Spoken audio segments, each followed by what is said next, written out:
안녕하세요. 3월 18일 월요일 출근해요마요 시작하겠습니다. 저는 미역TV 박주환입니다.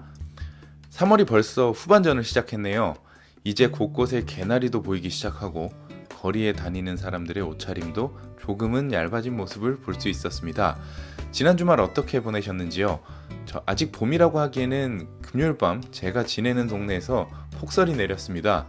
물론 날이 따뜻해서 다음 날에는 흔적도 없이 사라지긴 했지만요. 저는 혼란스러운 주말이었습니다. 여러분들은 부디 즐거운 주말을 보내셨길 기원합니다. 시장 이야기에 들어가 보겠습니다. 지난주 금요일 한국 시장 역시나 북한 이슈 잠잠해지나 싶었더니 다시금 불을 지피는 모습을 보여줬습니다. 비핵화에 대한 의지가 없다부터 시작해서 미사일 발사장 재조립 등의 이슈가 불거지면서 북한 관련 경제협력 테마주들을 큰 낙폭을 보여줬습니다. 덕분에 원달러 환율은 올해 들어 가장 높은 수준까지 상승하는 모습을 보여줬습니다. 코스피 시장에서 옵션 만기 시에 매수로 나섰던 외국인의 차익 매물이 나오면서 코스피 시장에서만 1143억을 매도했지만 기관이 6091억 원을 순매수하면서 코스피는 0.95% 상승한 2176.11의 시장을 마감했습니다. 국내 시장에서 전일 눈에 띄는 움직임을 보여줬던 종목군이 바로 중국 소비재 섹터였습니다. 중국이 대대적인 내수 중심의 경기 부양책에 대한 기대감에 따라서 호텔 신라를 중심으로 최근 낙폭이 컸던 아모레퍼시픽, 신세계 인터내셔널과 같은 종목들이 상승했습니다.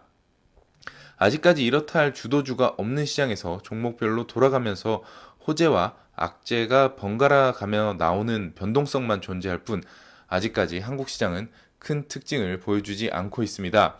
최근 정부에서 12조 원의 예산을 들여서 벤처 붐을 일으키고자 하는 로드맵이 발표되었죠.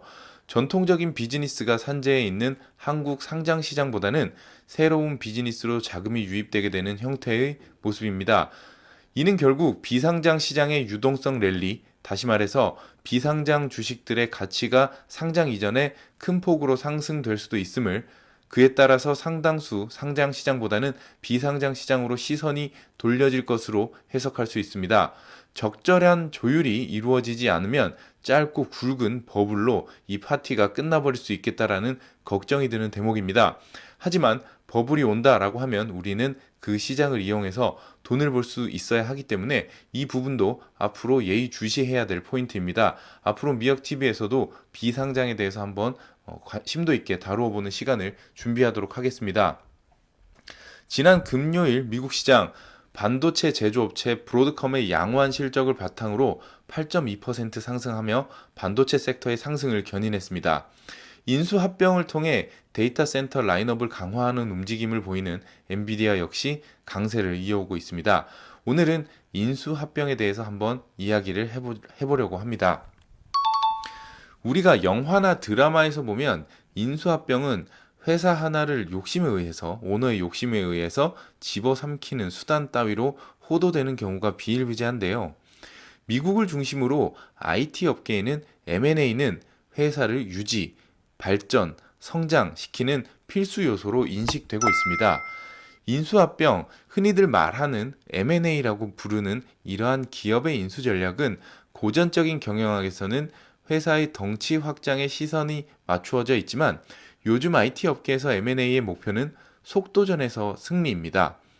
IT 업계에서 기술 개발의 속도를 따라잡지 못하면 도태되는 요즘의 IT 업계에서는 도태되고 많은 현실을 극복하기 위해서 구글, 마이크로소프트, 아마존과 같은 시총 상위의 IT 기업들은 자신의 자리를 굳게 지키기 위해서 적극적으로 인수합병에 나서고 있는 모양입니다. 인수합병은 이론적으로만 보면 하나의 회사의 순자산을 돈을 주고 사서 1 더하기 1이 2가 되는 것이 정석인데요. 비슷한 사업군에 위치하고 있는 회사가 합병을 하고 이 합병한 회사가 성공적으로 영업활동을 영위하게 된다면 1 더하기 1이 3이 되는 경우가 비일비재하게 발생해왔습니다. 그러다 보니 기업 가치의 단순 합보다 더 큰 기업 가치의 확대가 바로 합병 시너지라는 단어로 설명을 할 수 있겠는데요. 투자자들은 이러한 단순한 합병보다 이 합병 시너지를 기대하고 프리미엄을 더 주게 되는 것이죠. 이렇게 최근 인수합병한 회사들이 왜 투자자들의 관심을 받고 가치가 올라가는 것에 대해서 한번 생각해 볼 수 있는 대목이 아닌가 싶어서 한번 오늘 인수합병에 대해서 간단하게 이야기를 해봤습니다.